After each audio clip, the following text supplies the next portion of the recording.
Please, may we have your name with the last three digits of your paper ID?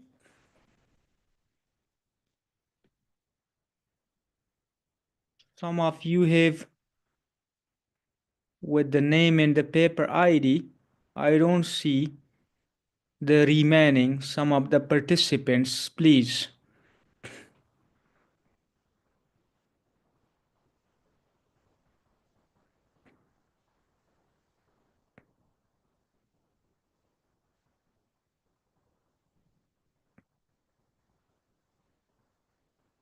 Songida Akhtar Lema.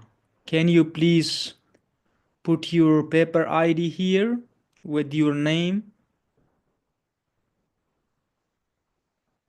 And Catherine.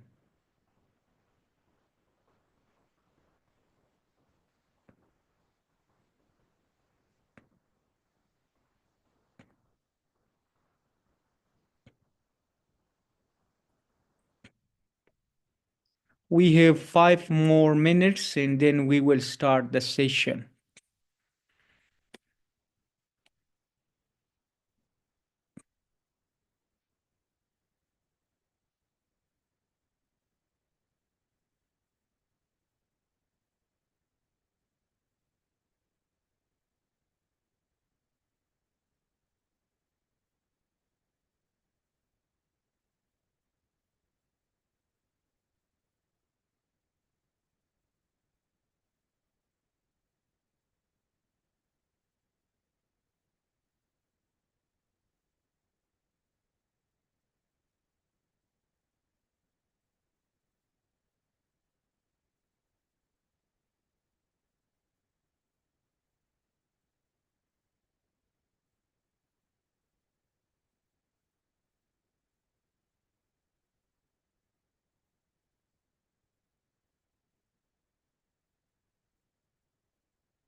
Okay, so we have 2 more minutes and then we start the session.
Good morning, everyone.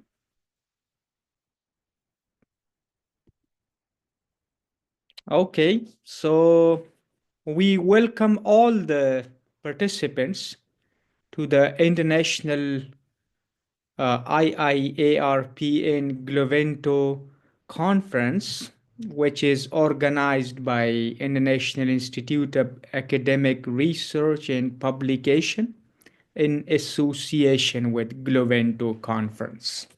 I am Dr. Shakir, and the coordinator and the session chair for this online conference.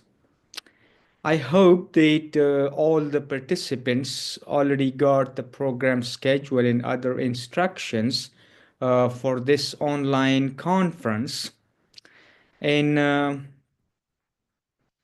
I want to mention it here that each presentation will have 10 minutes and extra 5 minutes for each person for question and answer session. And after the completion of all presentations, we will have a question and answer session, and you can ask questions or provide suggestions or anything else in the Q&A session. And I want to mention that those who already sent the presentation in recording form, they don't need to play it here live, and we will upload it to our YouTube channel. And the link will be shared later in the chat box. And those who need to play or present the papers here on Zoom, they can come to present it. And each presentation in paper or poster will be assessed uh, here in this session by the reviewers. As this session is live on YouTube as well, you can see it on the screen. And based on the assessment, the excellent paper or the presentation will get an award in the form of certificate. The assessment criteria is quite simple. It includes best contents from the paper, the presentation skills, time management skills, how you attract other audiences and provide suggestions or ask questions. So I hope you will enjoy this session with us. So without wasting more time, I think we need to start this session. But before that, I think I will introduce you a bit to the organizations who organized this conference. Let me share my screen. Let me check.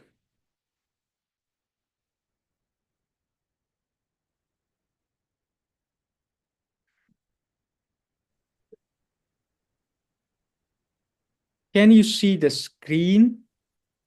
Is it visible?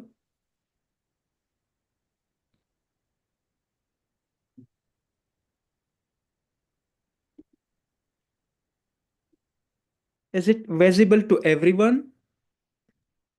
Yes, it is. Thank you.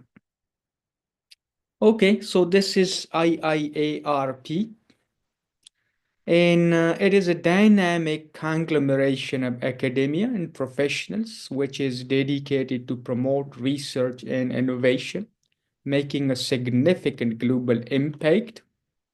And the primary objective is to unite researchers and professionals from around the world, fostering an intellectual development and facilitating opportunities for networking and collaboration.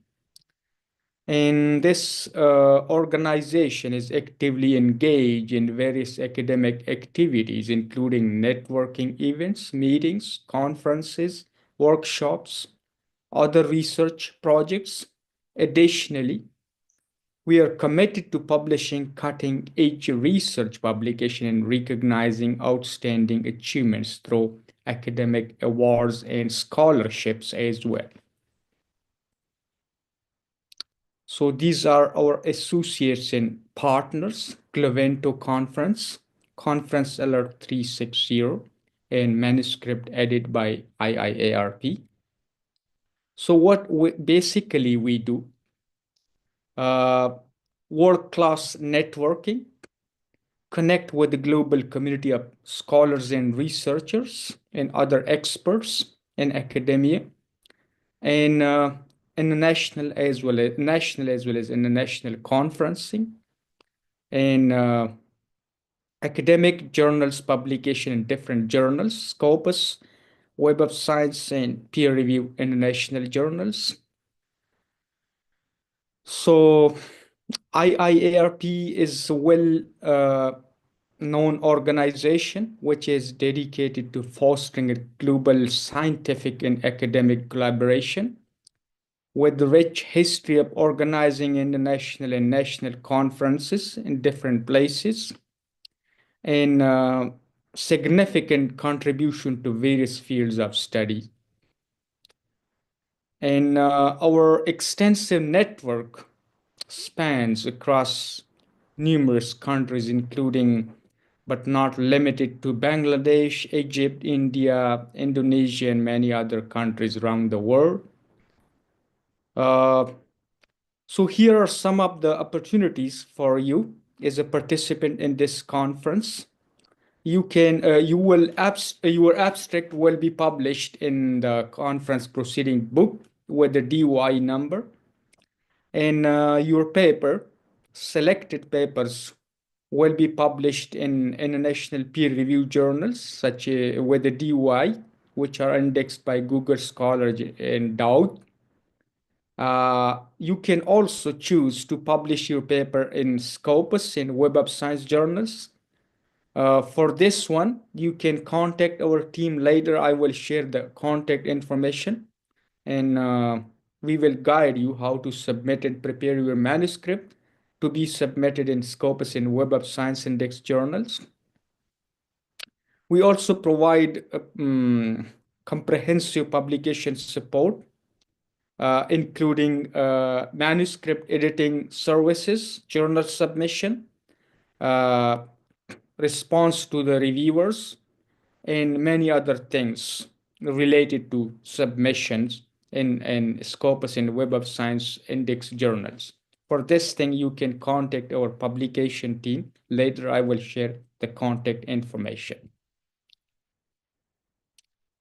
Yeah, so these are some of the information. If you want to submit to some Scopus or Web of Science Index journal, you must have some things to be submitted along with your manuscript. And you need to pay attention that your manuscript and the data inside is original, not plagiarized. And one of the author should be a qualified researcher, such as a PhD. And the language should be good in the manuscript, and you must also include this ethical guidelines, and you must have followed all the ethical guidelines while conducting or writing this manuscript. Yeah, so these are some of the things you can, in some of the journals, you also need to provide some of a list of the reviewers along with your manuscript, some qualified reviewers, and we will explain what is the qualification, what should be the qualification of the reviewers for your manuscript. Some of the journals need it, yes. These are some of the examples of papers, articles we published already in Scopus in Web of Science journals. Some of the examples is included here in this PPT. And these are some of the glimpses from our past conferences, online sessions as well. And you can go to our website www.iiarp.org for exploring more. And I need to mention it here in order to be environmental friendly. We will just send the soft copies of the proceedings and the certificates to the conference participants. That's quite important. So this is one thing need to be noted. We will send it after the conference to your email. Thank you so much. That's all from my side. And now I'm coming toward the program schedule. Where is it?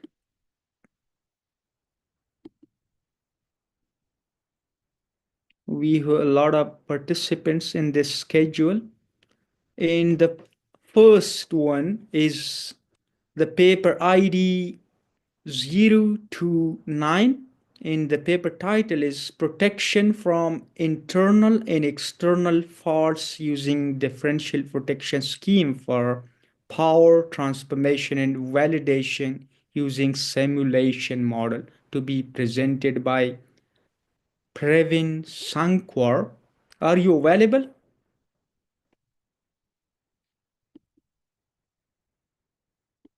029, the paper ID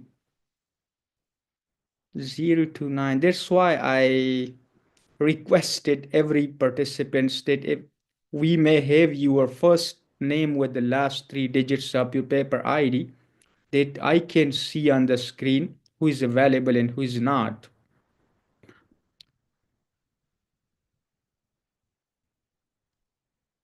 Okay, so this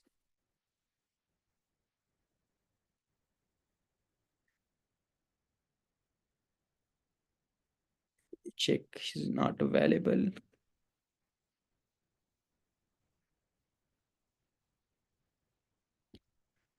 Oh, he lost the link. Hmm.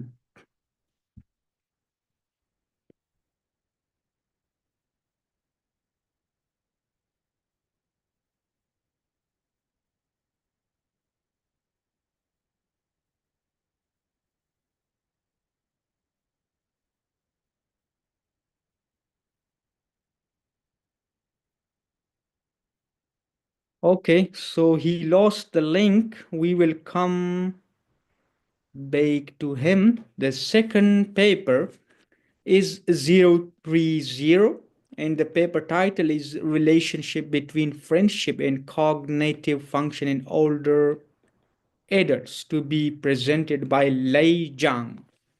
Lei Zhang, are you available? Okay, so maybe he or she already sent the PPT in recording form. So skip this one as well. The third paper, 032.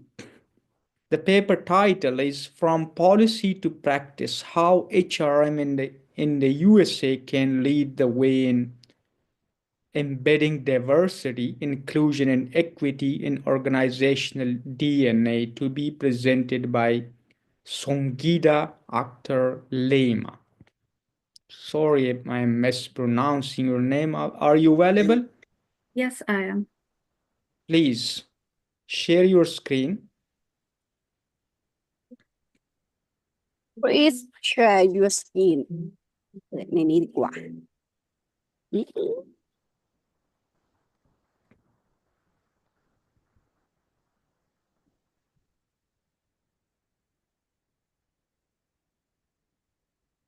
Can you please share your screen? Yeah, so can you Yeah, it's visible. Please proceed. Mhm. 0, 2, 0, 0, 3, 2.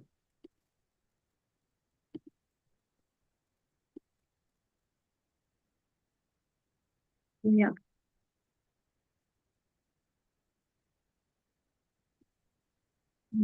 Hi, everyone.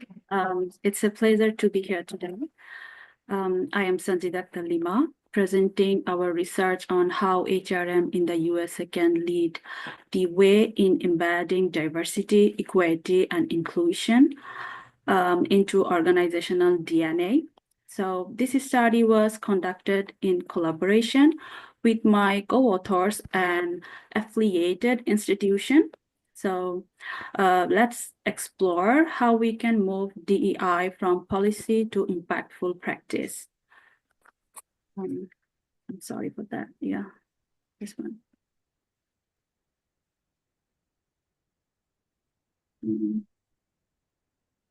So yeah, these are my authors.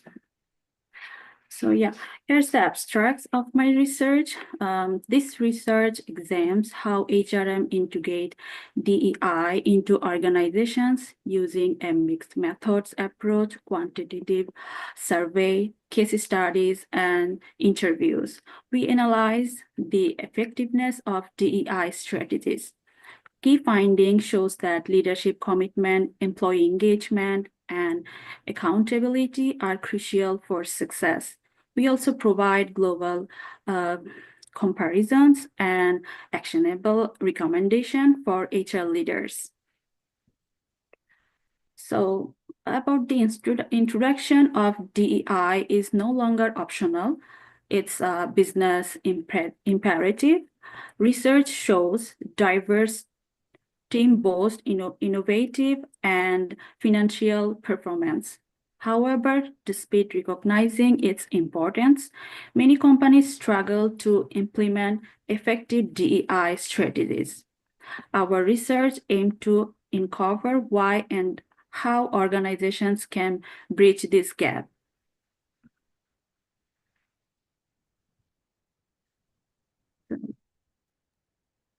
So in this problem statement, even with the DEI policies in place, challenges remains. Unconscious bias affect hiring and promotions. Resistance to change slow progress. The lack of clear accountability weakens implementations, and some efforts become more failing to create meaningful impact. Addressing these issues is a key to making DEI sustainable.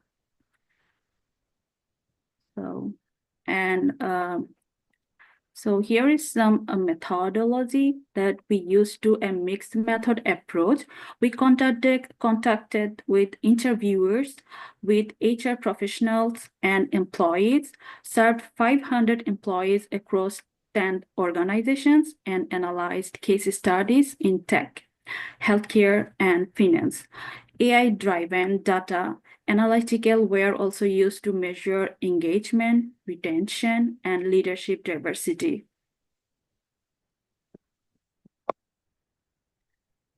So here is some key finding that our research highlights 3 critical success factors. Those are leadership commitments, active employee engagement, and accountability organizations with strong DEI program reported, which is 25% higher engagement and significantly low turnover rates. Case studies show that sectors like tech and healthcare have successfully leveraged DEI strategies to improve retention and leadership diversity. So For decision and global compensations, the US relies on corporate responsibility and legal mandates like Title VII and EEOC to drive DEI. In contrast, Europe enforces gender quotas, and Asia Pacific takes a more gradual approach due to cultural norms. The US can adopt best practice from these regions, such as cultural training and flexible work policies, to strengthen DEI efforts.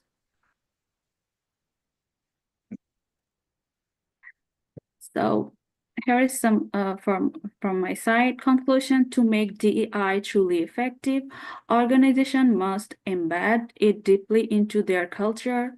Leadership commitments, accountability, and technology-driven transparency are essential. Future research should be explored the long-term impact of DEI initiatives. Now is the time for HR leaders to move beyond policies and drive real changes.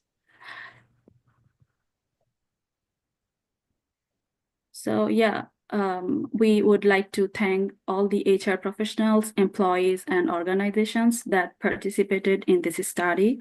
Thank you so much for your time.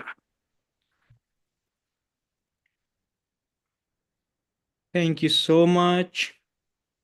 And we will have Q&A session later. You can keep your questions noted and you can come to the Q&A session, ask or provide suggestions.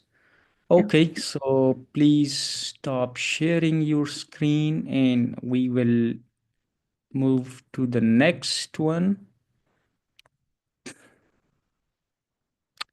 The next presenter paper ID is 502 and the paper title is A Preparation of a Path for Teaching Physics in International School, to be presented by Tiberio Dragio. Sorry if I'm mispronouncing your name. No, that's Yeah, good. That's good. I'm here. thank you. Okay, so 502.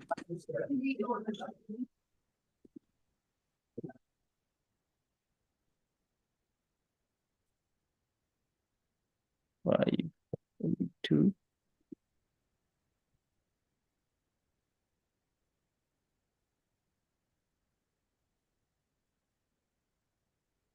Please proceed. Okay. I think the screen it's okay. Yeah, I have to mention that one of those participants that will frustrated with this, and I did travel to Manila eventually. So anyway, a little bit about myself. I have a multinational, I could say. I was originally born in Romania, and then I went to US for some schooling, and then I had a chance opportunities to teach in international schools in Romania, US, and Singapore, and the Philippines. That's what I learned about the IBTP, the AP, the A level curriculum. In order to pursue a career or at least try in some level to teach in international school, identified that there are three different degrees: strong educational background, to gain some experience with international curricula that I mentioned, A level, and of course, the opportunity that Sorry, you work. your voice is not quite clear. My what? Yeah, it's My not sound? quite clear. Sound or what is not clear? Yeah, your voice. I don't know. Yeah, I'm on the headphone. Can you hear it? Yeah, it's good now, I think. Okay. Well, let's see how that goes. So when you work in international school, you really work in a multilingual environment. So the connection and interaction with students and parents, it asks for a lot of good interpersonal communication skills. Okay. So The whole research is based on secondary data. Also was inspired from the personal experience and this idea of pay it forward. And at that time, a few slides might gonna seem like a selling or a marketing. Just want to point out that there's not being paid by anybody in order to use this research and present this topic. And the triggering question is, why do we have international schools in this global society? What do I need to know each international school? So some statistical data provided by the International School Consultancy Research is that, it is on the rise. And, this is the data from 2023, which are staggering numbers in terms of number of schools worldwide, students, teaching staff, and of course, they're all private based. So the fee, the tuition fee collected from corporation, because most of the students, they receive tuition from the companies where the parents work. This is a little bit more from the same IIC in 2025. Exactly a slide that I added recently, and a 10-year comparison. 45% increase in number of schools in the last 10 years, 49% increase in the number of students, 53% increase in staff, and 73% increase in.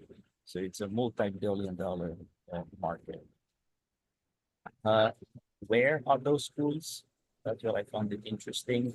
I call it colonization via education in Asia. It's still the largest number of international schools.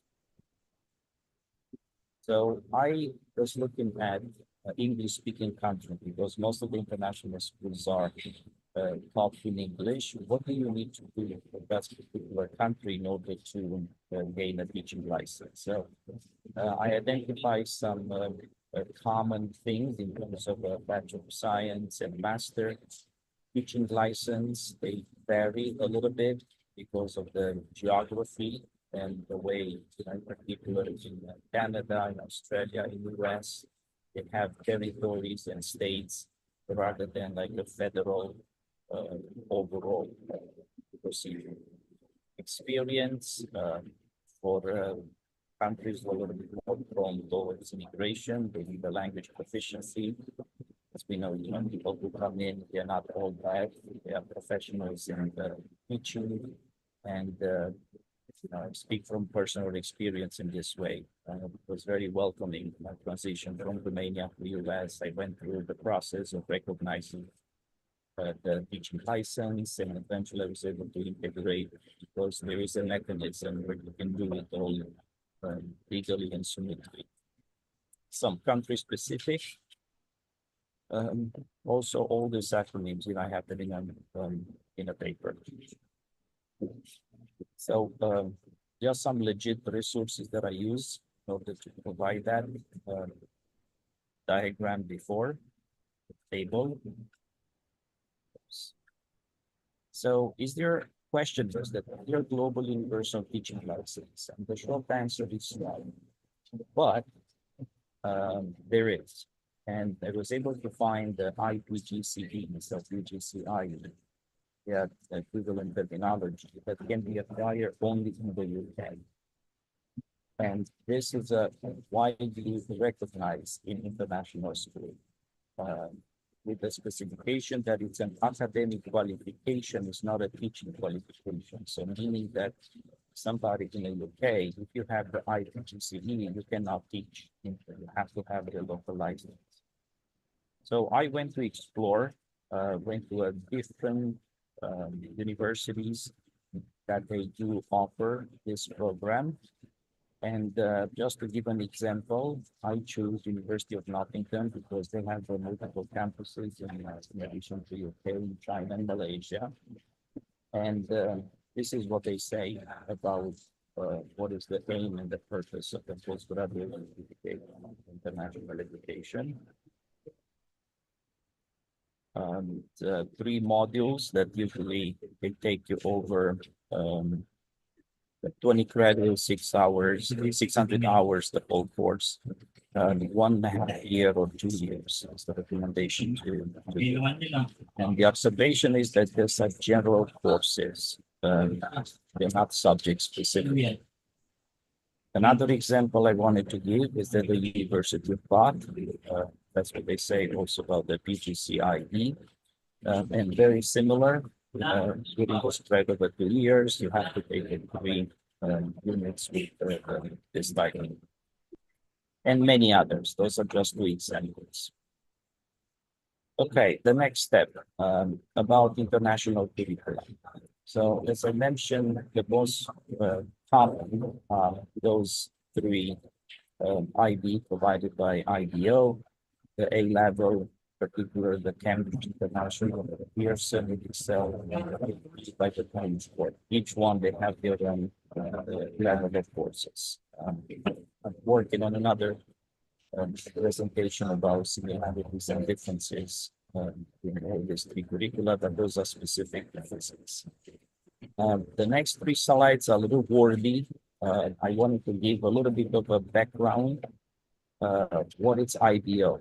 So just in short, those are some of the people historically that have contributed to shape to what is IBO today. The bottom line is that it's an organization that in 1970 introduced the diploma program exam and has been growing ever since. In UK and Commonwealth countries, in a similar matter, the University of Cambridge and Local Examination Syndicate, they started to introduce advanced level for their General Certificate of Education. And other countries, Singapore and Hong Kong and Commonwealth, they adopted. The bottom line is that in that time, since 1950, the A level has been administered and has been grown to 5 different examination boards and 4 international examination boards. In the US, the College Entrance Examination Board, they started to look at how students can gain college credit by during the time in a high school. So this is the way the parents save some tuition for the year 1 and year 2. So they got funded by the Ford Foundation. And again, to make the story short, in 1952, they started the AICM program and has been growing ever since. So now, what is this about international curricula? The IB, they offer something known as the IB Educator Certificate, and it has different strengths, I should say, 1, 2, 3, different 4 leaderships, administration that work in an IB World School, as well as for the teachers. The directory, they have partnered with different universities throughout the world. Here is just a list of what universities and what does it mean to enroll in a INDEC. I gave an example from Bethel University. Again, so out of this university, I just picked 2 examples. Actually, no, 3 from 3 continents. It's 2 or 3 courses during the course of 1 semester or maybe 1 year. And it's again indoctrination. Well, I mean, I don't mean to sound bad, but it's just the pedagogy methodology. In a way, it is to understand the culture of the IB. University of Bath is an IB certificate in teaching and learning as well. Then an example from the Education University in Hong Kong. Also, they offer this type of a certification. So in addition to EDAC, the IB organization offer different workshops, and they have split in the category 1, 2, 3 workshops. Those are typically, once you get into a school, the school pay for it, and you have to attend either, it has become very popular after pandemic. So many things are done online, but prior to 2019 was a great, week-long summer workshop or during the school year or during vacation, meet with the people in the same field. Very enriching professionally. Here I give an example for what does it mean in particular for physics. It's a very complex. I wasn't sure about the type of audience that we have at this conference. So on my field, you know. Sorry again, for skip this. interruption. You have 2 more minutes, so Yeah, close. okay. Thanks for the heads up. I'm good. College Board, AP, they offer also subject-specific courses. Some of these include the workshops devoted to enrich and understand teachers teaching their subject. Again, they are generic as well as subject-specific. And Cambridge, again, courses specific to their, they also have more focus on assessment and markings. Because a lot of the exams when the students take, they are internally assessed, but also externally. So by doing the cross check between the IB and the PGCIE, I identified the University of Bath is the one that they can offer both the international certificate as well as the international baccalaureate. Feels like it's a one-stop shop for what you have to do. And once you gain those tools, you're ready to go either to contact the schools directly or to enroll in some recruiting agency. And I give here some examples that I have the chance to work with. And this is from personal experience, past Teacher Horizon, Schrolle, CIS, ISS, although there's some more prone towards administration position, University of Northern Iowa teacher overseas. And Search Associate is probably one of the largest. They still organize various, this is where, you know, the sales part that I mentioned that has nothing to do with, I just wanted to put it out there. Different job fairs face-to-face. Other ways is to understand the culture.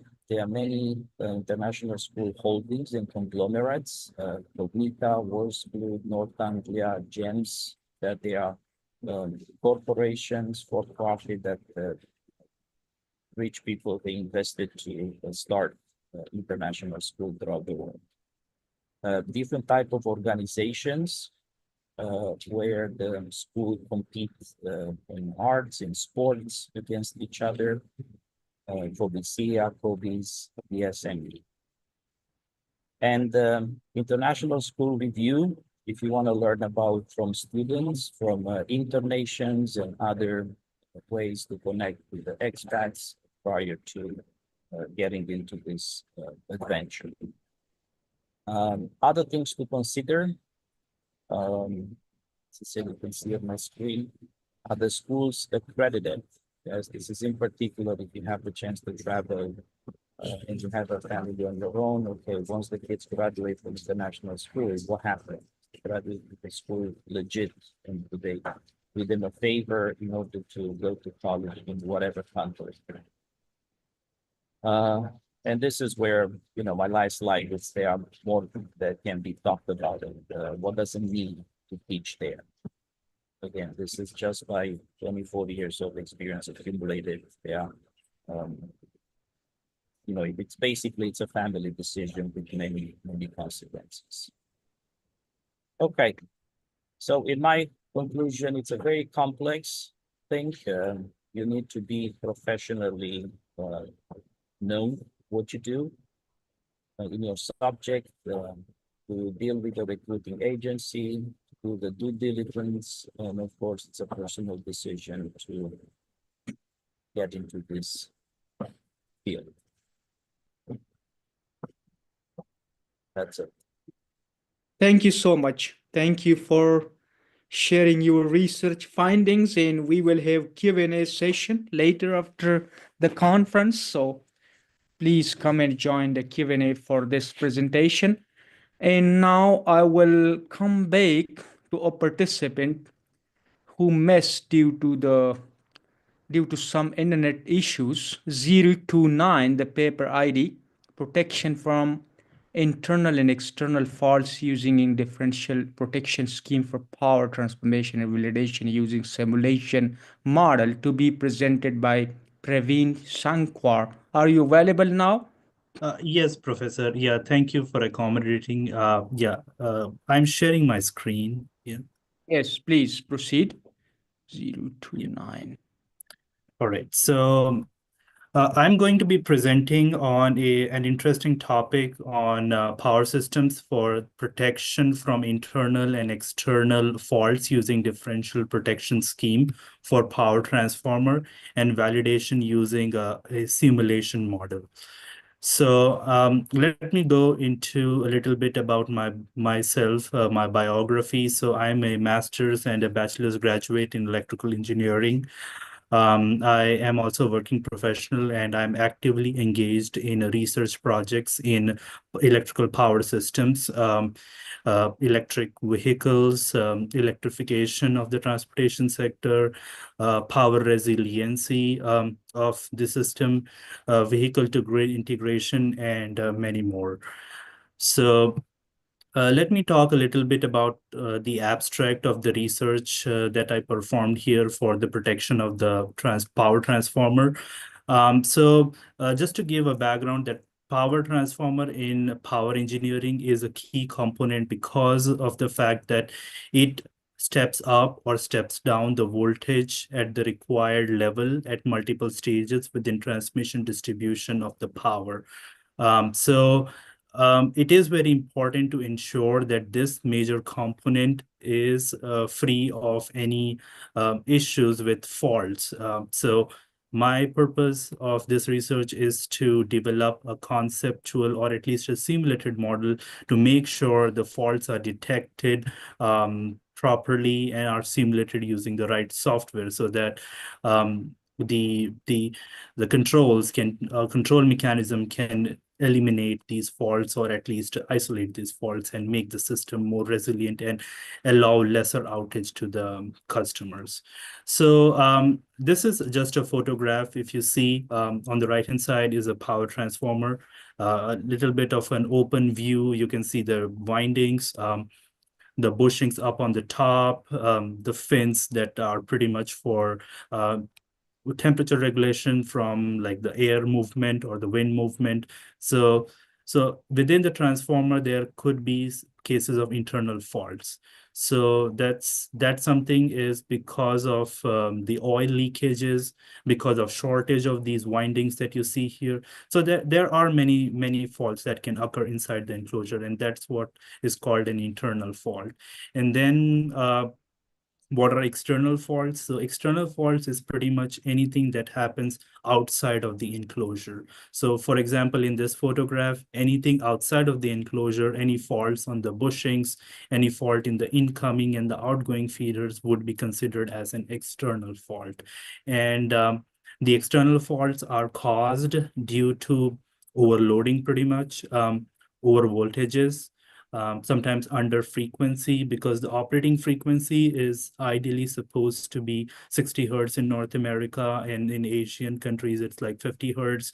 So because of dropping frequencies and not within the range, there could be issues with tripping or at least fault conditions in the transformers, which has to be mitigated. So, and short circuit is again one of the major faults that occur in the systems. So for people who have lesser understanding of from an engineering standpoint of the power system and the components, I have included a photograph so that it gives a clear view of ideally what a power transformer looks like in the field. And you can see on the top, on the top left is the primary side where the power enters, and on the right hand side is the secondary side where the power is exiting out. So incoming, outgoing, and is like a step up mechanism. So I'm stepping up a voltage at 33 kV to 132 kV on the right-hand side. So this is basically a step up transformer. But usually when we look at our residential homes, we normally tend to see a step down transformer. This is a differential protection scheme that I'm stimulating. So the heart is the transformer. The primary side current is sensed. You can see the CT1 is a current transformer that senses the primary current. The CT2 senses the secondary current, and both goes into the relay, which senses the differential current value in the primary and the secondary, and based off that makes it educated decision on whether it's a faulty condition or it's a normal operating condition. So that is pretty much in simple terms of differential protection scheme is, and honestly it looks like a very simplistic concept, but when it materializes in engineering and the control aspects and simulation, it gets a little bit tricky and complicated, which I am solving as part of my study. So here are some equations. You can see the operating current is the input I1, that is the primary, and the secondary I2, and the restraining current is K times the I1 plus I2. These are some of the basic theories behind what is an operating current and what is a restraining current. And this is the characteristics for the differential relay. So anything on the top is the operating region, and anything on the bottom is the restraining region. And the x-axis is the restraining current, y-axis is the operating current. So what is the problem that I'm trying to solve here? The problem that I'm trying to solve here is to mitigate the failure points within the system, correctly address and detect the faults, and also simulate some of the conditions which are very hard to predict. Is the inrush condition, when actually the equipment is energized initially, or after clearing a fault, when it is re-energized. That's when the inrush conditions comes into picture. So that is something I'm simulating using ATP draw, and then the regular faulty conditions I'm simulating using a MATLAB Simulink software. So this is the methodology, pretty straightforward. A diagram you can see on the first left corner is an ATP draw. The center is the transformer. Left-hand side is the primary current, right-hand side is the secondary current.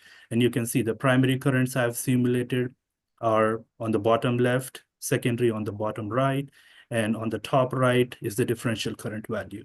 So ideally, the differential current should be zero. Anything which is non-zero is typically when the fault is occurring in the system. So this is a very simplistic ATP draw diagram that I prepared in the ATP draw software. Then pretty much I did a simulation in MATLAB Simulink. Similarly, you can see in the heart is the transformer, and on the left-hand side, right-hand side is all the other components like the generation station, and on the right-hand side is the load end and current sensing, and I'm sensing the currents on the primary side and also on the secondary sides using my simulation tools here for the VI, or the voltage and current measurements. And then this is the power system model of the Simulink that I prepared. Just giving a whole top view of it. Each component I can go into detail and explain, but just a holistic view of water protection system model that I prepared in the MATLAB, to be very specific. Here you can see I am simulating faults. So this little icon is the fault. So the internal fault, external fault are simulated at these specific points. And then these are my key findings. So this during the inrush conditions, specifically when transformer is initially energized, and also when there is an outage and the fault is cleared and it is re-energized, that's when normally the control equipment needs to know what the characteristics should be, and it should not trip the transformer thinking that there's a fault. So you can see the spikes here initially is because of the inrush, and eventually you can see it is kind of like getting within a bandwidth which is like a normal operating condition. So this is something I simulated so that the control equipment knows what is a fault condition and what is an in-rush condition. So distinguishing that.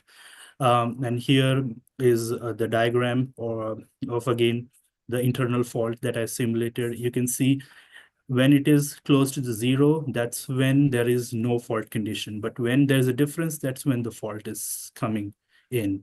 Because whenever there's a differential current, that means there is a fault. So this is for the internal fault, as I discussed, that is something within the transformer enclosure, and it could be of any reason, leaking oil, the insulation oil, maybe the windings get shorted, or any other component within the enclosure that is pretty much failing here, gets simulated. Next, I have the external faults. Again, the external faults are anything outside of the enclosure. So they can be on the bushing, they can be on the power conductor, on the primary or the secondary side, maybe very close, like within a couple of feet, but maybe farther away, like 100 feet away as well. So that is something is called an external fault. And again, if you see in the Sorry bottom. for interruption, please. You have 2 more minutes, so please be conclusive.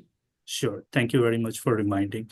Yeah. So if you see on the bottom, there is again is a zero, and because the differential current should be zero in that case, and then whenever there's a fault, it starts to increase, and that's the curve.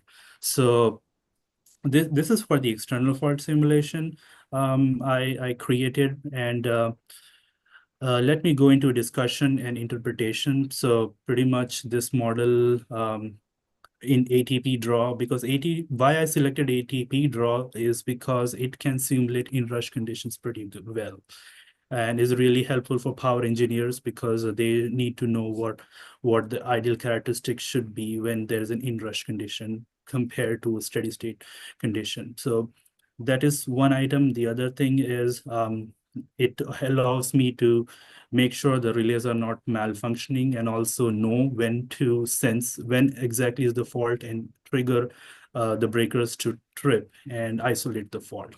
So in conclusion, this is a very simplistic model and allowing power engineers to know what they need to do. And it really adds value because it's very cost effective.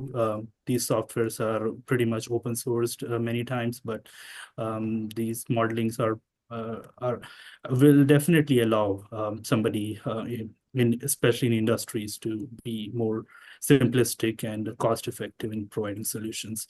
So I acknowledge everybody who joined here and my colleagues and the conference coordinator. And I appreciate their help. And these are my references. And I thank everyone for joining this. Thank you so much for sharing your research findings, and we will have Q&A session at the end. Please join us for this presentation.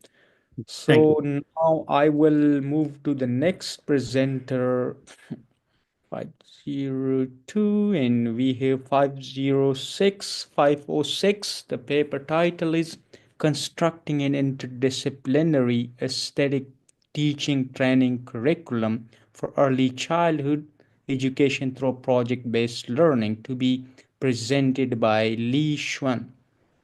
Are you available? 546. 546 is, I don't see it on the screen. Okay, so we skip this and we move to the next one, 518.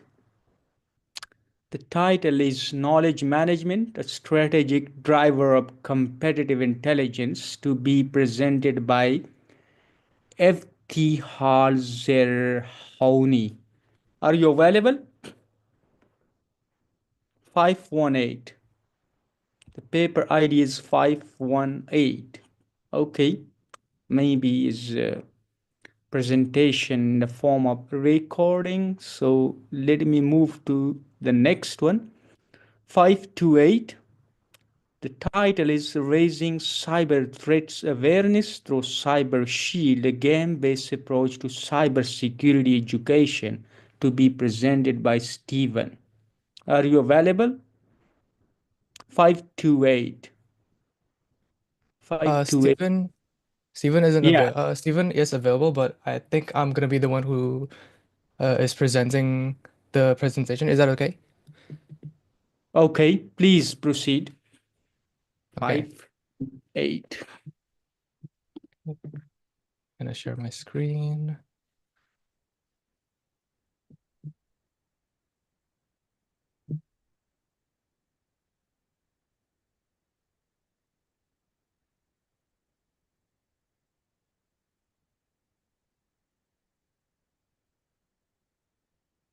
Can you see my screen? Yes, please Okay. proceed. Okay. First of all, good morning, everyone. My name is Michael Ardisa, and I'm thrilled to present our research, Raising Cyber Threat Awareness through Cyber Shield, a game-based approach to cybersecurity education. This study was conducted alongside my co-authors, Steven Putra Adrichandra, Muhammad Fajar, and Galidea Pratama. We are all from Bina Nusantara University.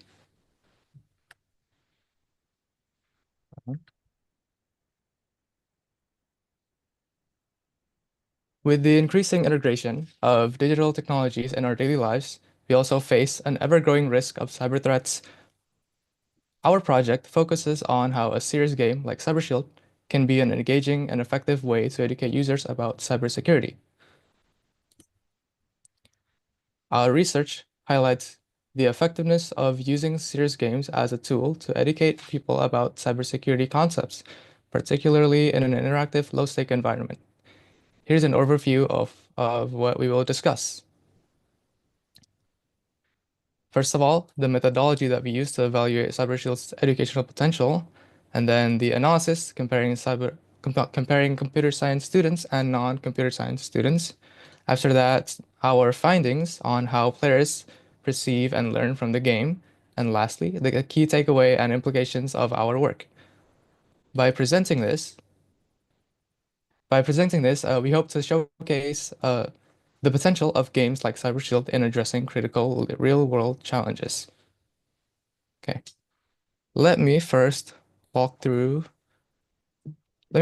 through our approach. We first conducted a literature review to understand the effectiveness of serious games in teaching cybersecurity. Then we had respondents play Cyber Shield for at least 5 minutes, after which they answered a questionnaire which contains 16 Likert skill questions. The questionnaire evaluated variables such as ease of game control, learnability, remembrance, challenge, efficiency, tension, familiarity, and satisfaction. The participants aged 18 to 28 were grouped into two categories: computer science students and non-computer science students. We aimed to understand if prior knowledge influenced their learning experience. Next one is our analysis. After collecting data from 30 respondents, we used statistical tests such as the Shapiro-Wilk test and the Mann-Whitney U test for our analysis. The results and findings of our research revealed that all 8 variables, ease of control, learnability, remembrance, challenge, efficiency, tension, familiarity, and satisfaction, showed no significant difference between the two groups, which means that CyberShield effectively educates users regardless of their background, proving its versatility as an educational tool. In conclusion, our research demonstrates that serious games like CyberShield can be a powerful tool for raising awareness about cybersecurity. Both computer science and non-computer science students, respondents, reacted similarly, showing the game's universal appeal in improving knowledge and practice. We believe that CyberShield sets a benchmark for how serious games can bridge the gap between technical concepts and general awareness. Lastly, thank you for your attention. We hope our research inspires more efforts to use serious games as educational tools. Thank you very much. Thank you so much for sharing your research findings, and we will have Q&A session for after this conference session, so you can come to join the Q&A. Thank you. And now I will move to the next one. The paper ID is 529. The title is Driving Sustainability Through Knowledge, Examining Green Intellectual Capital as Mediator Between Green Knowledge Management and Performance in Indonesia Manufacturing, to be presented by Yanni Carolina. Are you available? 529. 529 is I see the screen is not available. Let me move it to the next. 541. The title is A Comprehensive Approach to Plant Disease Detection Using Deep Learning, to be presented by Muhammad D. Javed. 501.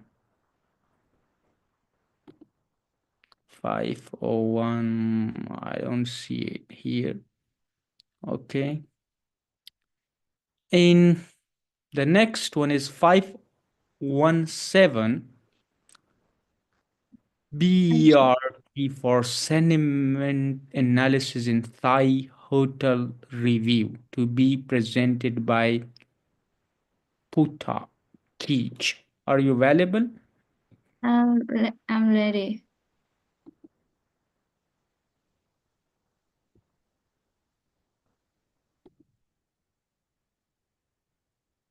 517. Yes, please share your screen. And 517. Did you see me stream? Yes, please proceed. Okay, let's start. Um, Hello everyone. I am Pecharat Putikit from Chiang Mai University, Thailand. Today I'm to present our research pattern BERT for sentiment analysis in Thai hotel review. Department of Statistics and Department of Mathematics, Faculty of Science, Chiang Mai University. Biography. About our team, our research team has extensive experience in various fields, including statistics, data science, and natural language processing (NLP), which enable us to develop robust machine learning model for sentiment analysis. Next, abstract. We propose to leverage the strength of BERT model to analyze hotel review by applying BERT to a dataset of hotel customer review in Thailand that divide sentiment category into three classes: positive, neutral, and negative. Our experiment results show that the BERT model has a high accuracy, outperforming those reported in prior research. Today I walk you through the introduction, methodology, result, discussion, and conclusion of our study. Next, introduction. The first goal of the tourism and hospitality industry has been to a significant increase in customer review share online.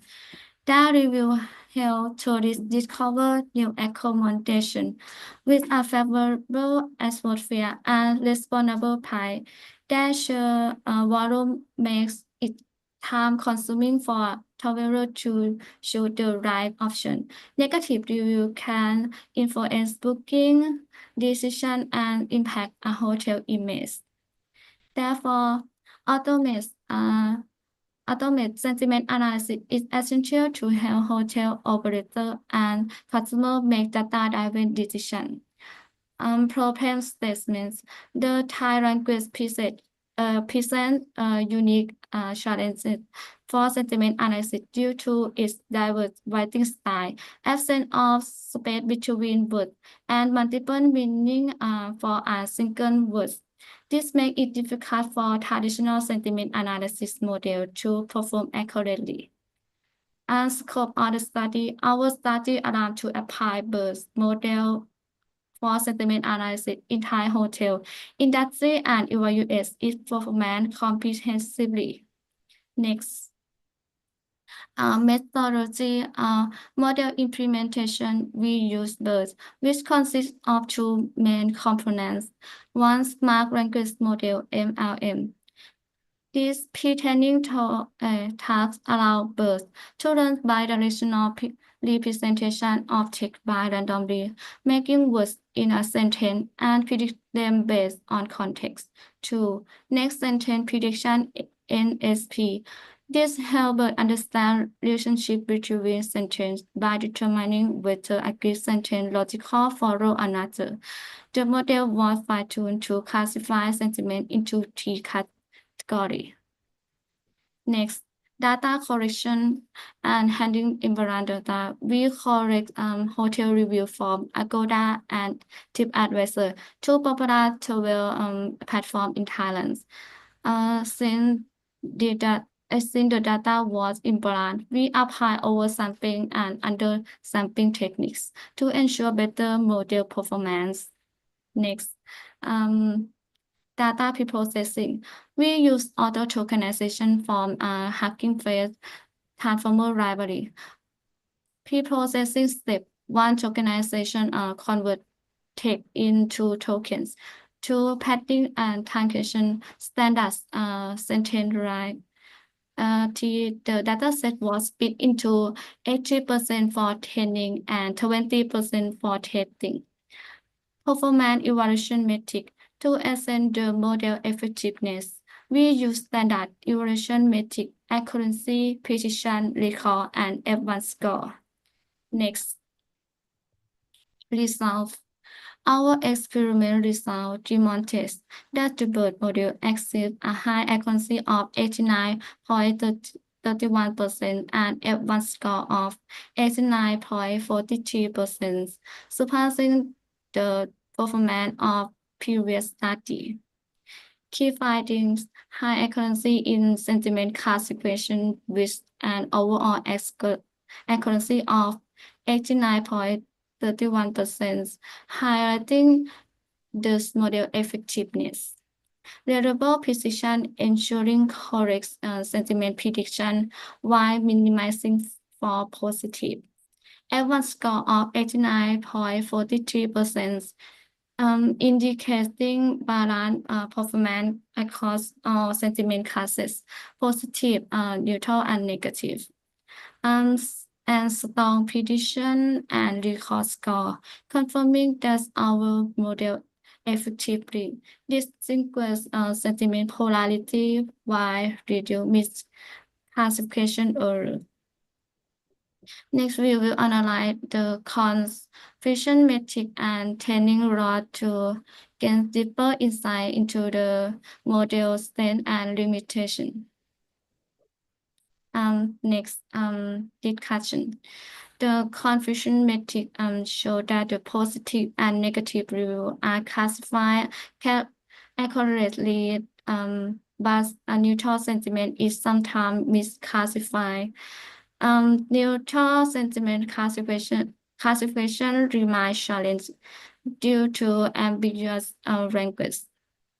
And next, training loss gap indicates a decreasing trend overall, confirming effective learnings. Next, conclusion.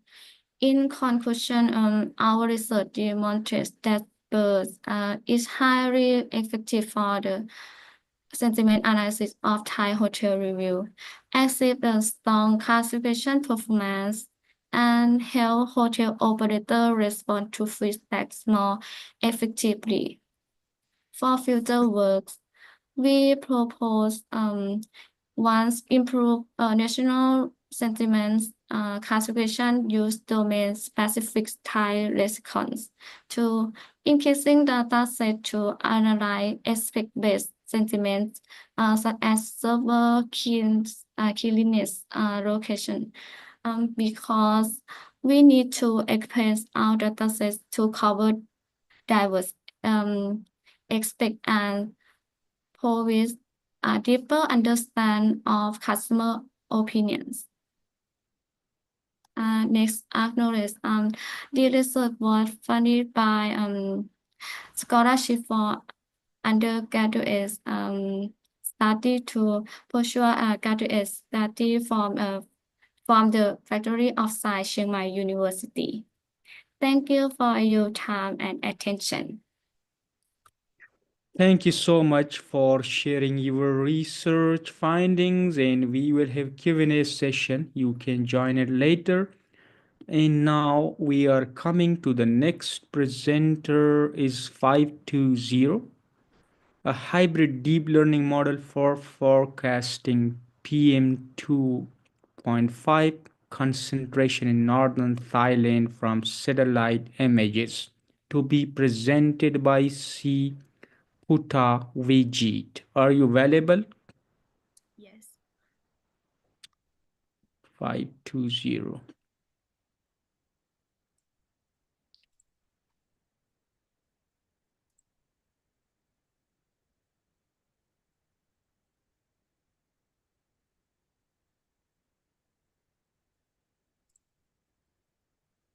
You can see my screen.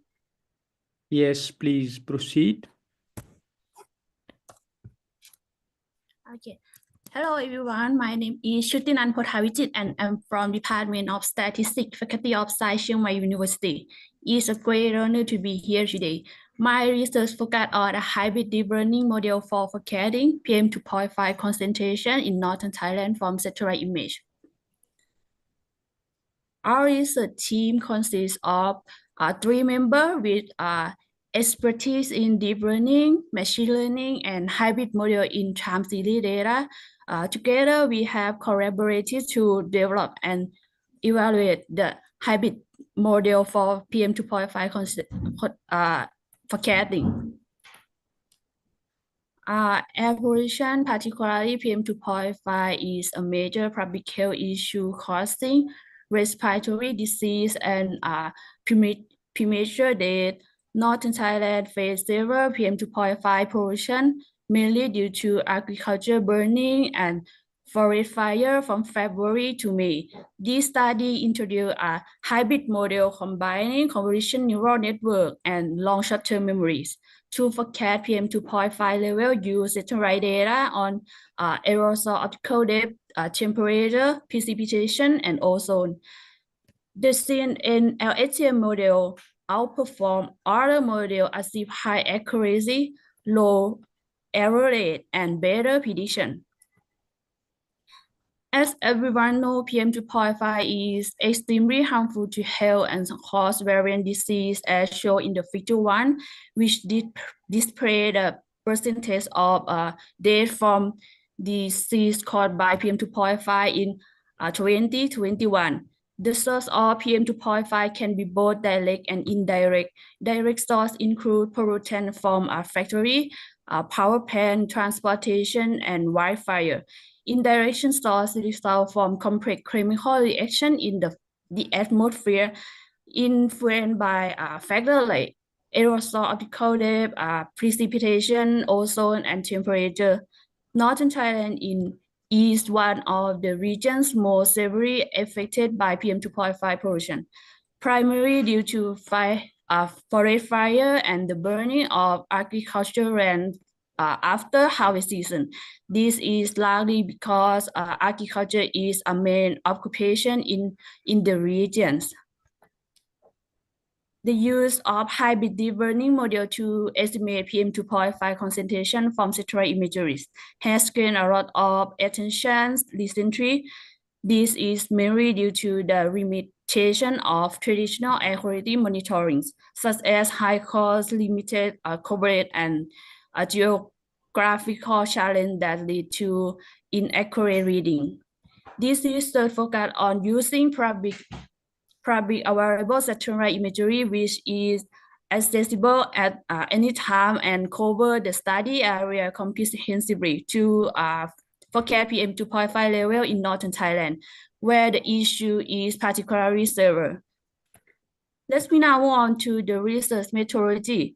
First, I will explain the fundamental model used in constructing our approach.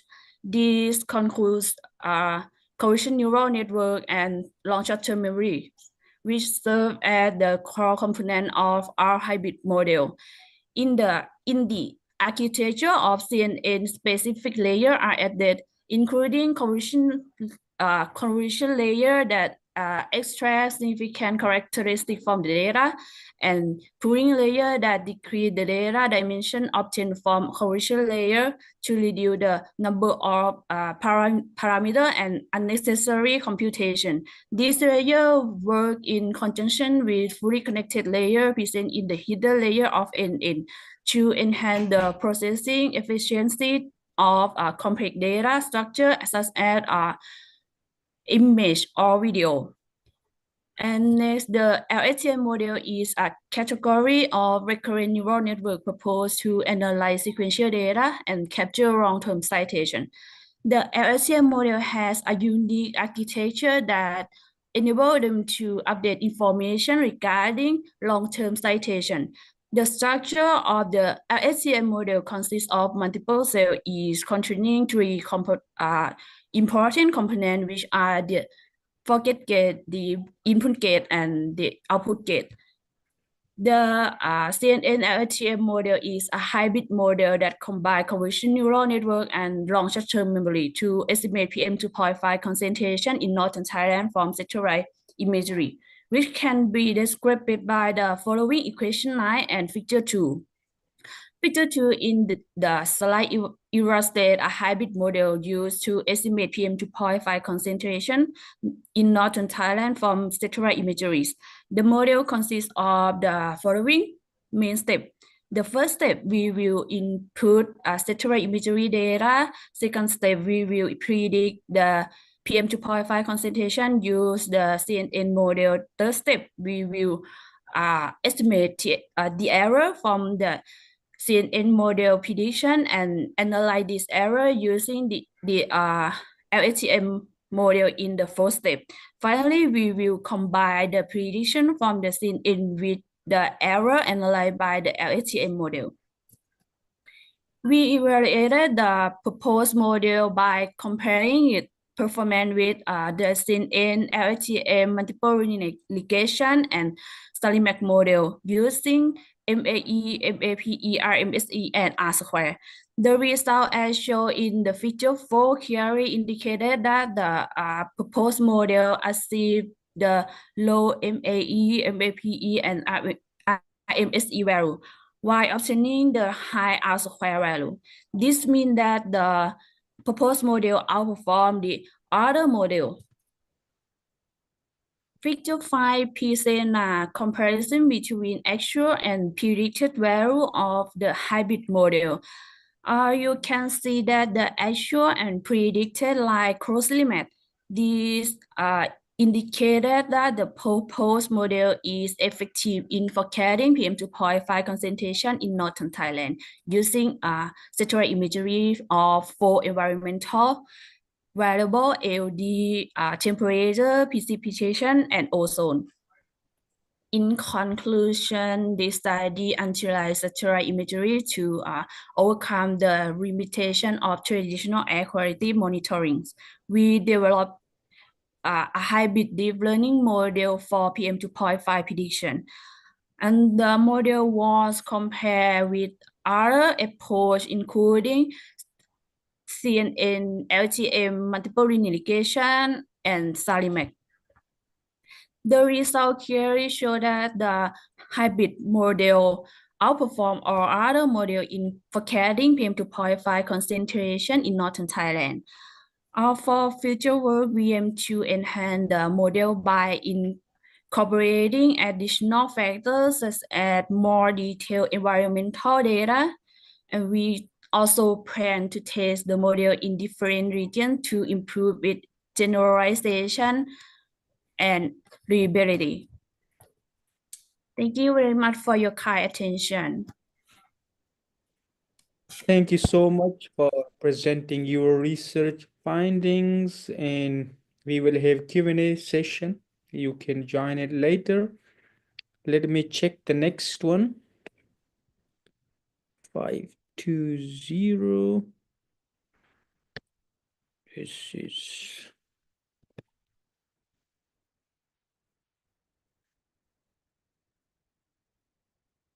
Okay, 523. The title is Sustainability Disclosure in an Intellectual Capital, a New Perspective on Corporate Reporting, to be presented by Uresa Inton. Are you available? 523. 523. The paper ID as I see is on the screen. Nurti Catherine is your screen name. Can you hear me?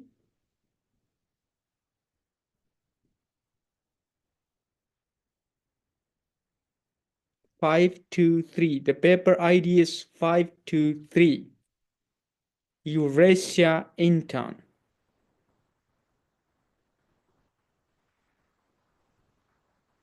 Maranatha Christian University, Indonesia. 523. Can you please come to share your screen?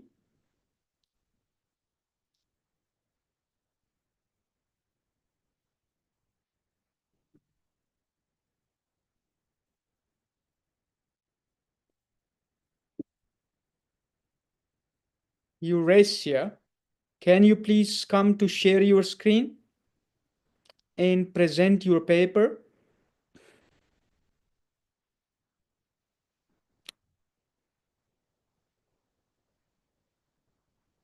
Can you hear me? Or I will skip you and we'll move to the next presenter. Okay, maybe you have some internet issue. Let me check the next one. 524.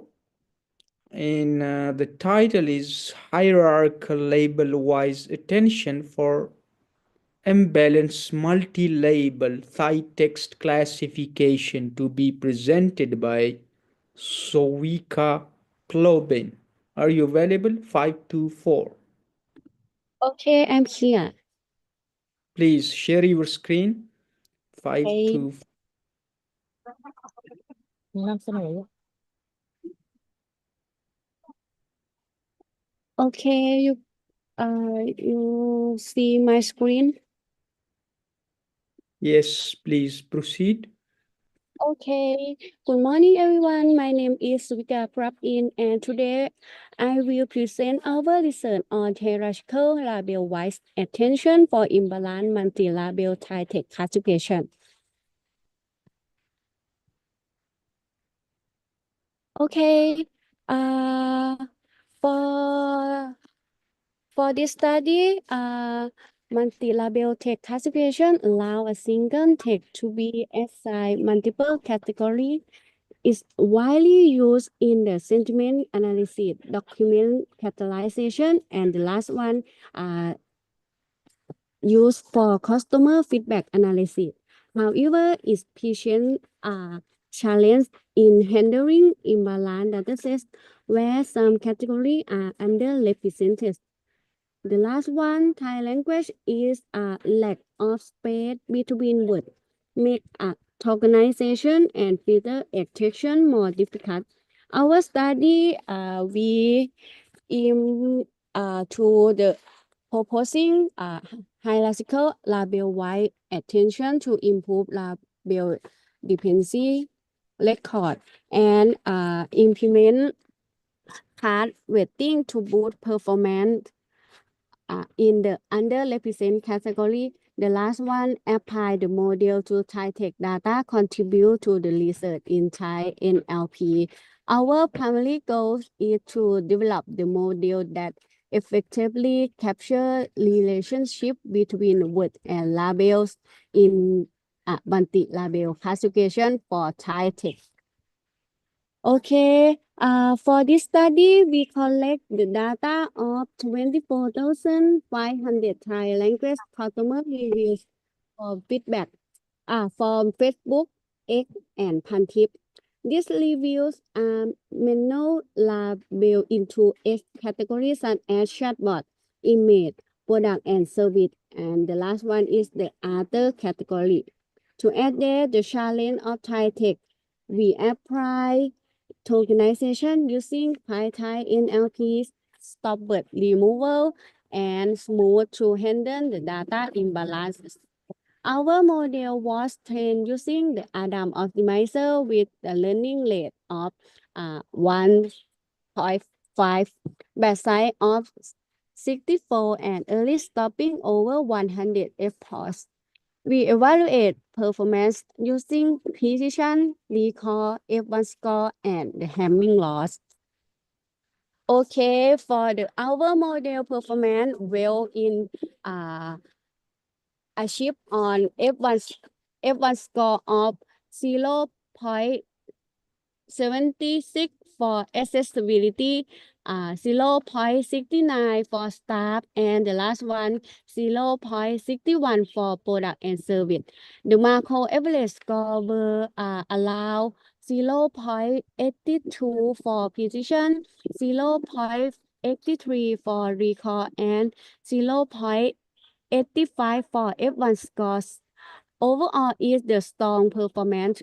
However, the challenge remain in underrepresented category, such as chatbot category, had an F1 score for only 0.27 is lower or lower in the F1 score.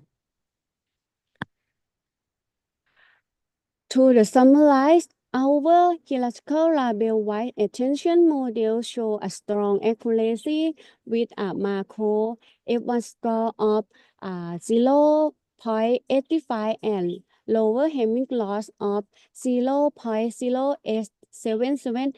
However, imbalance the data remain a key challenges. First, for categories with a fewer training example, moving forward, and we plan the explore to advanced augmentation technique like oversampling and smooth or the as the sample is more than to enhance the performance in underrepresented categories such as the chatbot. The lastly, optimizing model efficiency we help the improve the scalability for real world application for entire NLP in the customer review for the everything in the customer review and customer feedback. The last one, thank you, conclude my presentation, and thank you for your attention. I am happy, and if you take any question, please feel free. Thank you so much for presenting your paper, and we will have Q&A session later. You can join it, and now I need to check the next one. Check.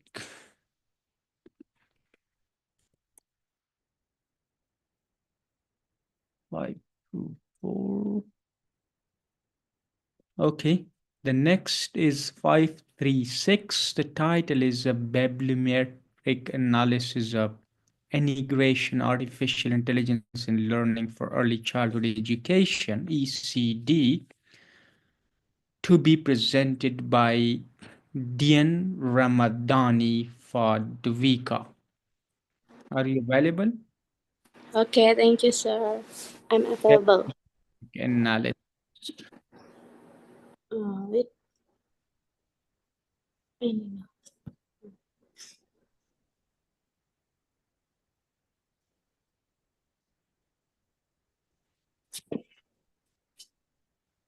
Please share your screen. Okay. How about Five. this? Did you see?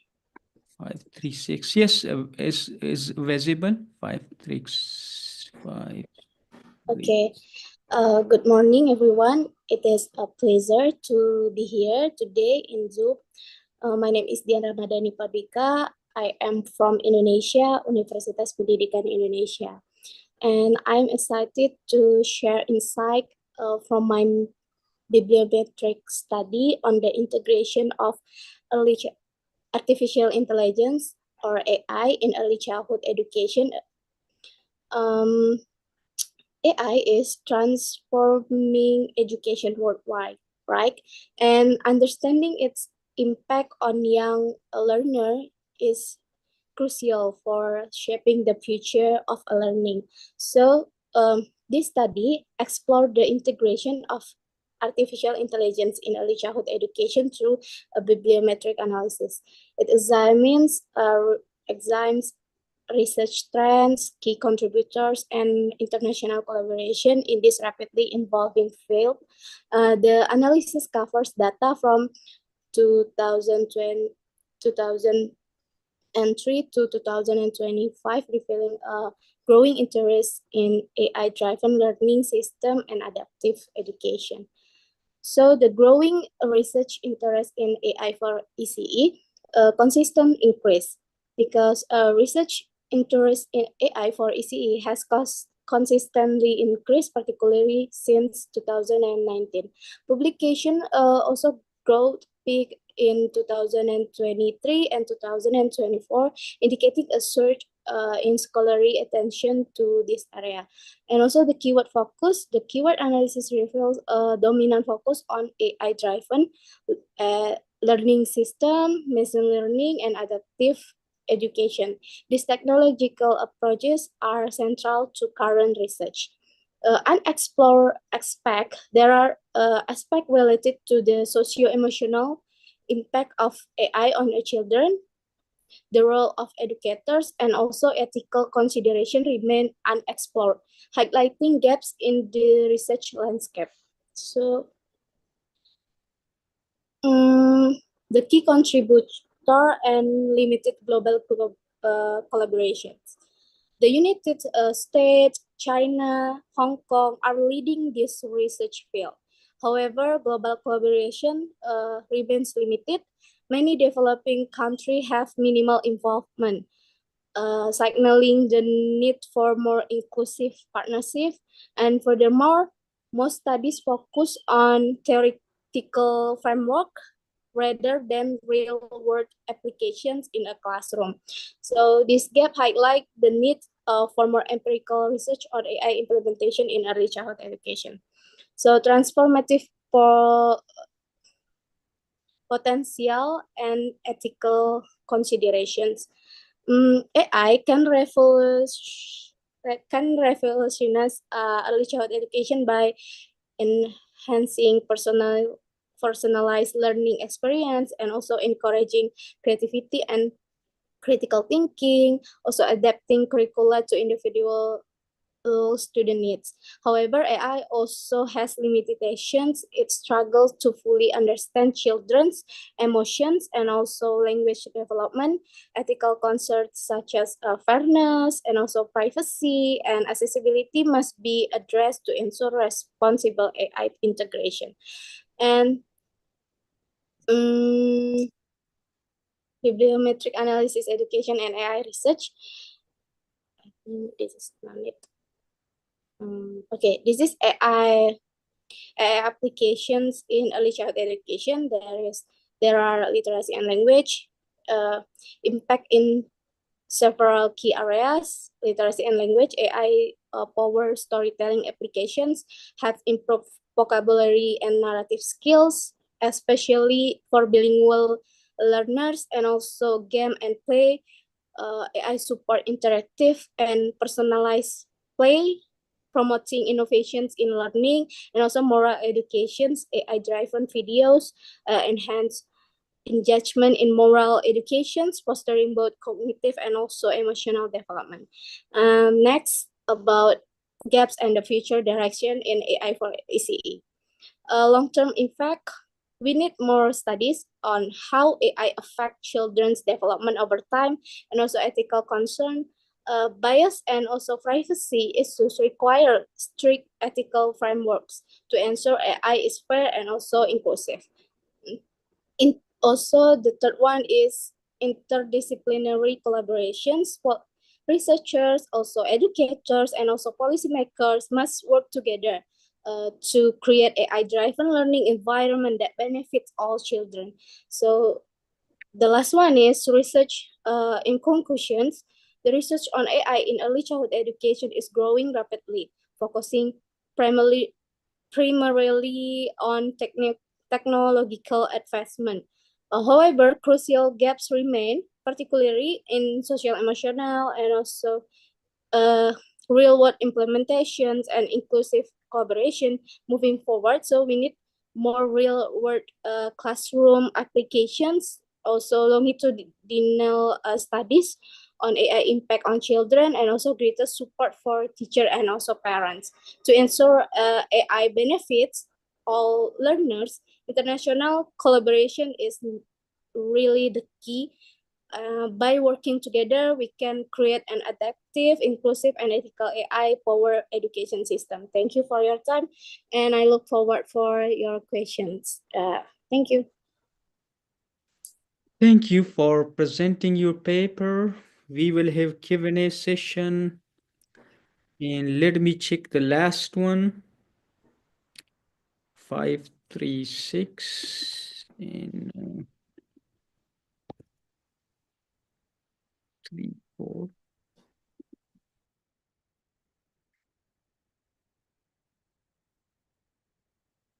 540. 540.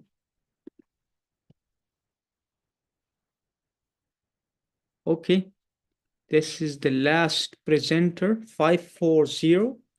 Artificial Intelligence, AI in Designing Learning Media of Early Childhood Education, to be presented by Stephanie.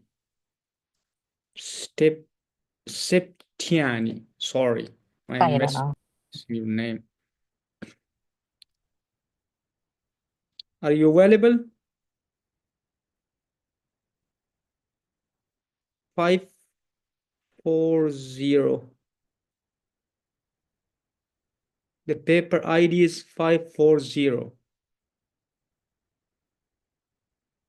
Okay, maybe he or she already sent the video presentation, which we will upload to our YouTube channel.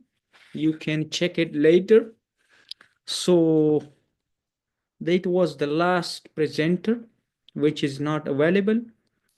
And now we are coming to the Q&A session. But before that, can you all please open your cameras that we can take a group photo with your smiley faces? Thank you. I'm taking a screenshot. Please open your cameras. Thank you. Few more. Yes, please. Few more.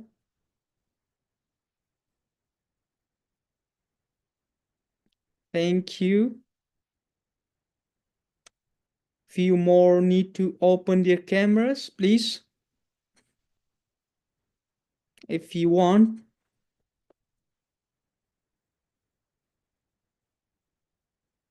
We are waiting, please.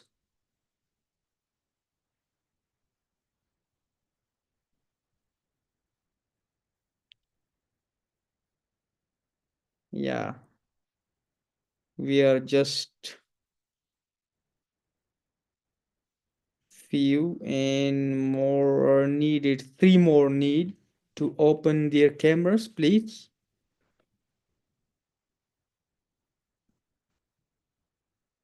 Yeah. Okay, so maybe they are not feeling easy to open their cameras. So please, yes, yeah, thank you. You open and close again. Okay, so I'm taking a screenshot. 3, 2, 1. Thank you. Okay, now it's up to you. You can close or keep open. And now we are coming to the Q&A session. If you have some notes regarding the presentations or other things you have in mind, you can come to ask it here regarding the papers or other things. You can ask your questions or provide suggestions, or if you have any comments. Yeah, thank you.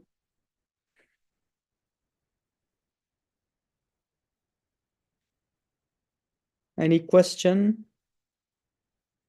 Dr. Shakir, this is Praveen Sankwar, and my question is about how do we proceed with publication for the research paper? Is there a certain procedure we have to follow? Thank you so much, Praveen Sankwar. Can you please tell me which journal you want to choose for publishing your manuscript? Something like DOAJ, the option one. I mean, that's something I would be interested, but I think Scopus is the other option. Scopus and Web of Science. Yeah. Yeah, so I'm sharing the contact information of our publication team, and the option you want later, you can contact our publication team and they will provide you the detailed guidelines, what need to prepare for the submission and other things, so they can tell you. And later I will also share our WhatsApp number. I think you already have my WhatsApp. Yeah, Or I what? have it. Yeah, I was trying to contact you earlier. Thank you so much. So you can contact us and we will provide you the options such as international peer review journals, Google Scholar, Right. DOAJ, and Scopus, as well as Web of Science Index journals. You can choose whatever you want, and then we will provide you the guidelines and other related things. Yeah. Yeah. So Thank you. that, Thank you very much. yeah, you're welcome. Anything else?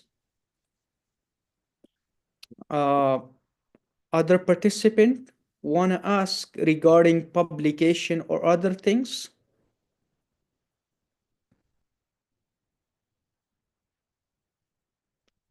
You will get your certificates along with the soft copies of your proceedings through your email after this session.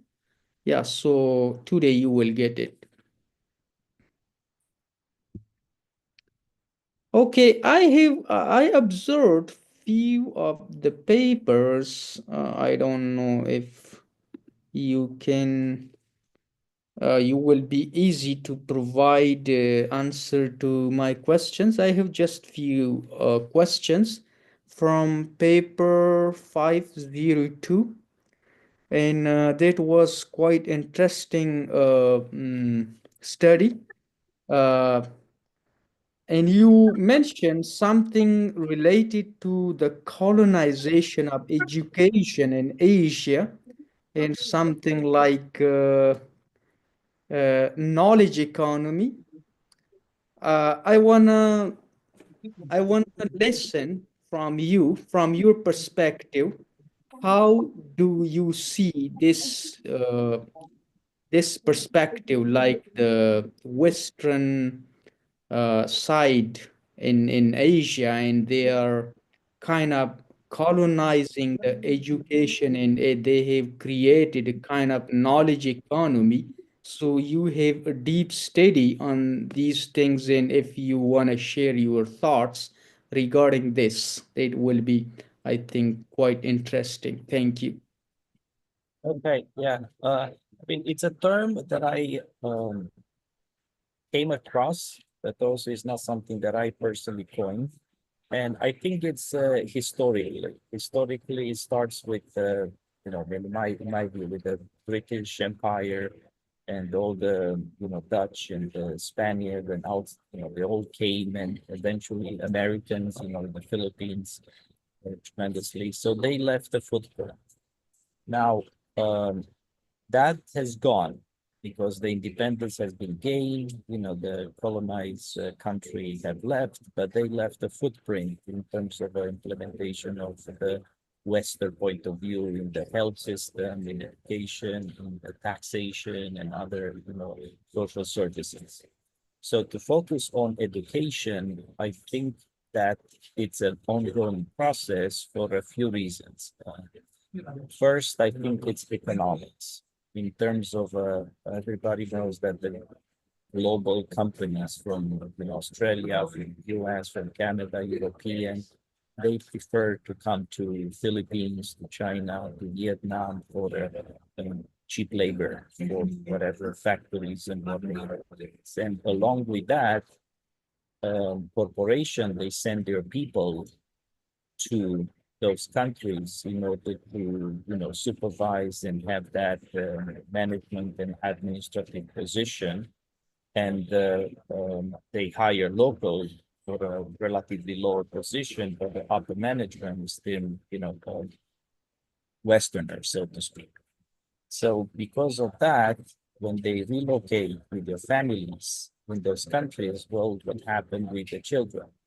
So my study, I look at the initial way how IB developed the international curriculum for international schools. It was primarily politically for diplomats, for sons and daughters of ambassadors, that they open up embassy in Asian countries. Slowly, with the influx of businesses, the global businesses, when a Westerner comes with a family, they say, where am I going to go to school? Am I going to go to a local school in Manila or in Jakarta or Bangkok? So slowly they increase the number of international schools. And it's really fascinating how it comes to mind now, the American school in Manila, how they started in a third floor to some buildings because of some expats. They started, and from there they just grew.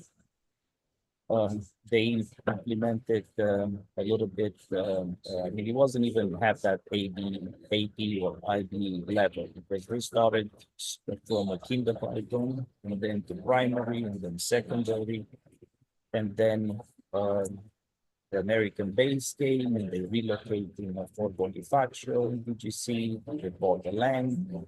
So it's really like a business, a startup, I would say, almost like a startup business, a lot of the international schools. In the past 20, 30 years or so, I mean, I don't have another better way to say, but just the rich people or rich corporation, they have decided to invest in education. And this is how North Anglia, Cognita, GEMS, GEMS, it's a, probably some of you heard or know about it. It's out of UAE. I mean, it's by a sheikh. I think they started and invest and open up even in Europe. They have international schools. So they do go through a process because of the reputation of the IB. They go through a process to be accredited. There is a team of people that they come and they look at in addition to the facilities, the curriculum, the structure, the organization of the school. So they assess the standard of the school in order to be given that title. It is a it has become a little commercial, I think, because the tuition and the money that those schools make, it's staggering. I mean, that's once you look at that IC data research, it's just still growing. It's $1 billion, business that is just keep going. So as long as I will say in Asian countries, the businesses, and they are still grown and welcome to foreign investment.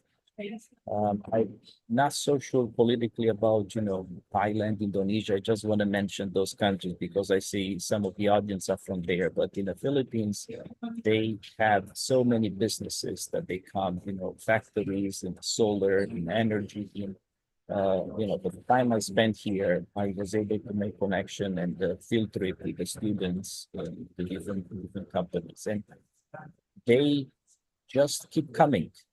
They just keep coming. I do mention though, which is sort of like a personal opinion. I don't know how it's going to be in the next 40 years, because in the US, with the new nationalist view politically, they try probably to be more prone towards local. So I'm sure, Apple, Microsoft, and others, they say, well, come back to US, leave, leave the um, Asian factories and companies there, and then hire local. So maybe there will be some movement of expats and foreigners back towards their homeland, which probably will decrease the number. But I don't think it's sustainable. Maybe it's just a little like a dip now because of the new administration in the West, but the globalization and coming to Asia, I think it's still going to be on the rise. Thank you so much. It's quite interesting aspect of your study. You can expand on that. The colonization of education in Asia. You can expand on that aspect. It will be quite interesting, I think, and you can find some good uh, uh, impact factor journals for that paper. Yeah, it's a very interesting aspect of your study. It is, yeah. It's education wise. It's also a social.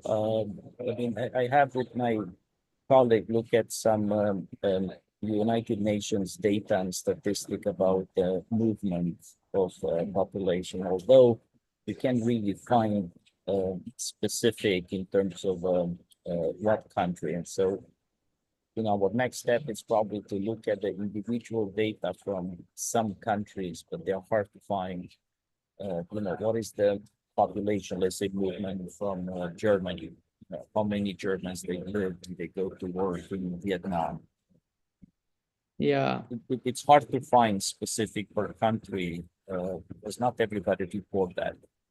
yeah, And we also found interesting with the Philippines, the virtual assistant kind of, and you can be located there, but you work for another company. So I'm not sure in what category that you fall in. Because in order to take advantage of international location, you physically have to be relocated from a Western country into uh, Asia somewhere, so you can pay kids you enroll in international school. If you from another country, but you work for a company that is in a different country, that's cause a little bit more difficult to see what category to put in. Now, because just that you're there, we haven't really looked specifically at, India, it's a big, country, the same level with China. And I think they all have adopted the British system as well. But yeah, for India, I don't think have much of a data. But yeah. we'll see The what data, happens. yeah, the data you need to go for it and find it is not easy. But anyway, thank you so much. And Thank you. yeah, I have another question from 517, and you use bird model for sentiment analysis of the hotel reviews. And I don't know whether such kind of models are already used in this area, in this region, or this is a new study. You are using this model in this uh, field. Can you please tell us about that?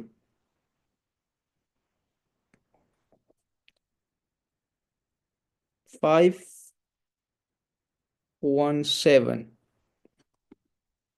517 is Futakij. P. Futakij. Are you available?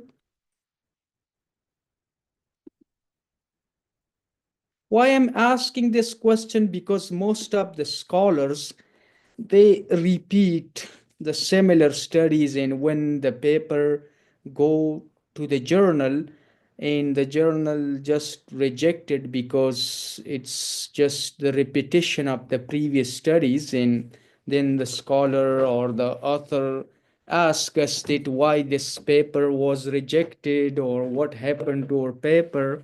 So I think we need to pay attention to such things, that whether we are repeating the similar findings or not. That's quite important for every scholar, especially if you want to submit your paper to the good journals, and they will review it for all these things. So we need to pay attention to this point in every manuscript. Yeah. Any other questions from other participants?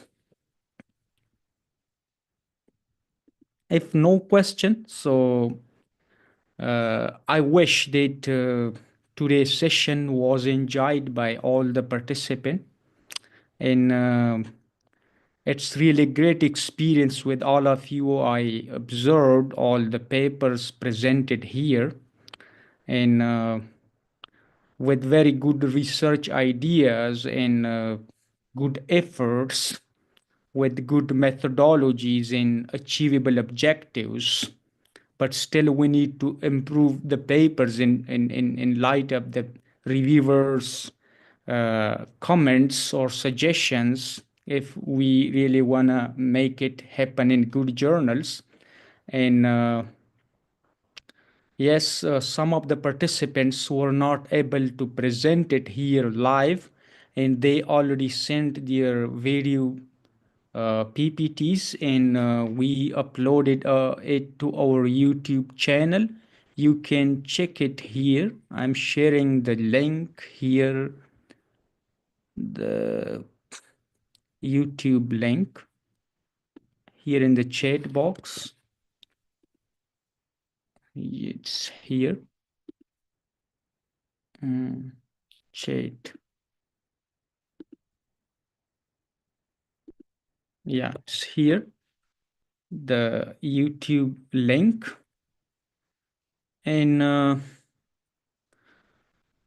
some of you, if you still didn't send your video PPT and you missed the session, you can send your video PPT here to this email. This is a main contact email as well. You can keep it, and in the future you can ask something related to your papers or other things. So this is the main contact, info@iiarp.org. This is what I shared here in the chat box. And yeah, so you will get your abstract and proceedings as well through your email. I also want to share our Facebook page information link here.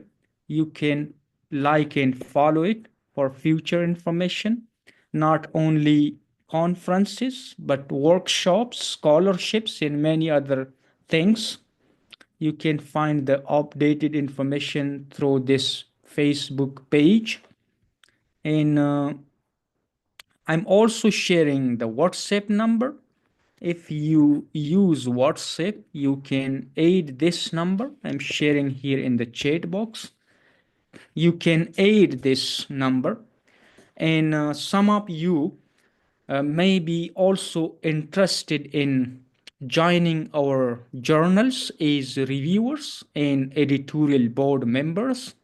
We can also provide you this opportunity to join our journals as reviewers and editorial board members. Later, if you add this number, I can share the information with you, and you will be invited formally to our journals, our peer review journals.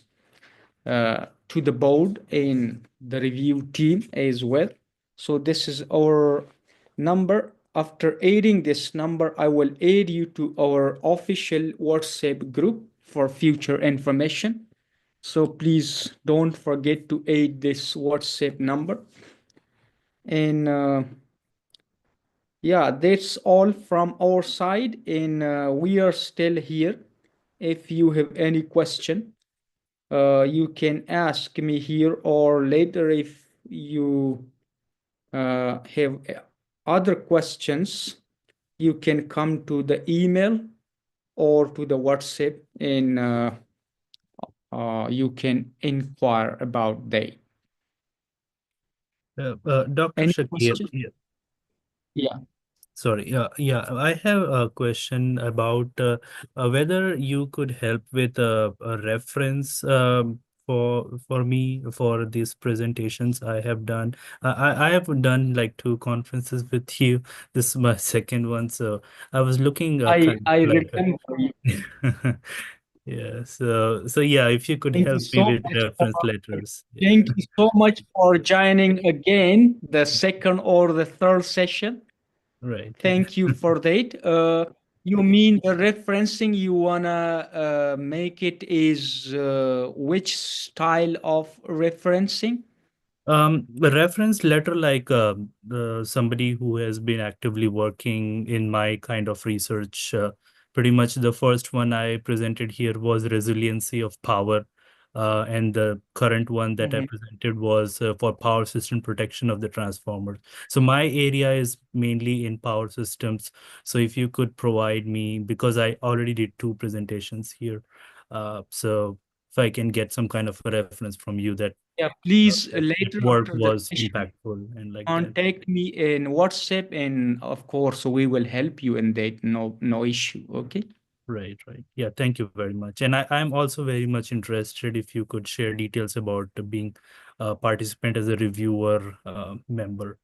Yeah. Sure. Please, you have already your WhatsApp with me, so we can be in touch through Yeah. WhatsApp. Yeah, Yeah. thank you. Thank you very much. Yeah, appreciate it. Any other question from other participants, please? Yeah, if so, there is no question, I will end this session. Thank you once again, and welcome you again for the future conferences and other activities. Please keep in touch as I share the contact information. And yes, thank you so much. Have a good day, and bye bye. See you then. Thank you.